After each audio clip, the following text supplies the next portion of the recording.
நண்பர்கள் அனைவருக்கும் வணக்கம்ங்க. நான் இன்னைக்கு வந்திருக்கக்கூடிய ஒரு கிருஷ்ணகிரி மாவட்டம்ங்க. இந்த இடத்துல சுத்தியுமே மாந்தோப்பு தாங்க இருக்கு. நடுவுல குட்டியா ஒரு ஃபார்ம் ஹவுஸ் ஒன்று கன்ஸ்ட்ரக்ஷன் பண்ணிட்டு இருக்காங்க.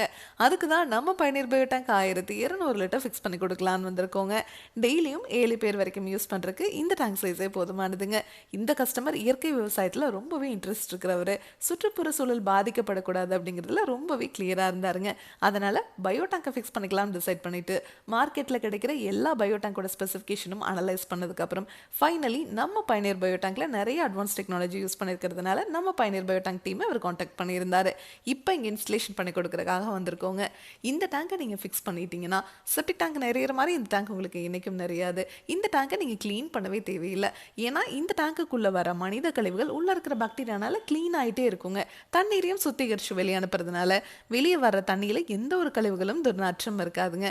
அந்த தண்ணியை தோட்டம் வச்சுருந்தீங்கன்னா அதில் விட்டுக்கலாங்க. இல்லை ட்ரைனேஜ் இருந்ததுன்னா அதில் விட்டுக்கலாம். இல்லைன்னா ரிங் போட்டு பூமிக்கு கீழே போகிற மாதிரி பண்ணிக்கலாங்க. பூமிக்கு கீழே இந்த தண்ணி போச்சுன்னா இஞ்சுமா அப்படின்னு கேட்டிங்கன்னா கண்டிப்பாகவே இஞ்சுங்க.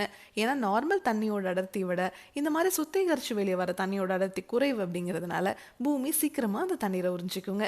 இதிலிருந்து வெளியே வர தண்ணியை அவங்க மாந்தோப்புக்கு யூஸ் பண்ணிக்கிறோன்னு சொல்லி கேட்டிருந்ததுனால இங்கே நம்ம அந்த மாதிரி பண்ணி கொடுத்துருக்கோங்க. இந்தியாவிலேயே 50 வருஷம் வாரண்டி டேங்குக்கும் 50 வருஷம் வாரண்டி பாக்டீரியாவுக்கும் கொடுக்குற ஒரே பயோ டேங்க் நம்ம பயனீர் பயோ டேங்க் மட்டும்தாங்க. Thank you friends.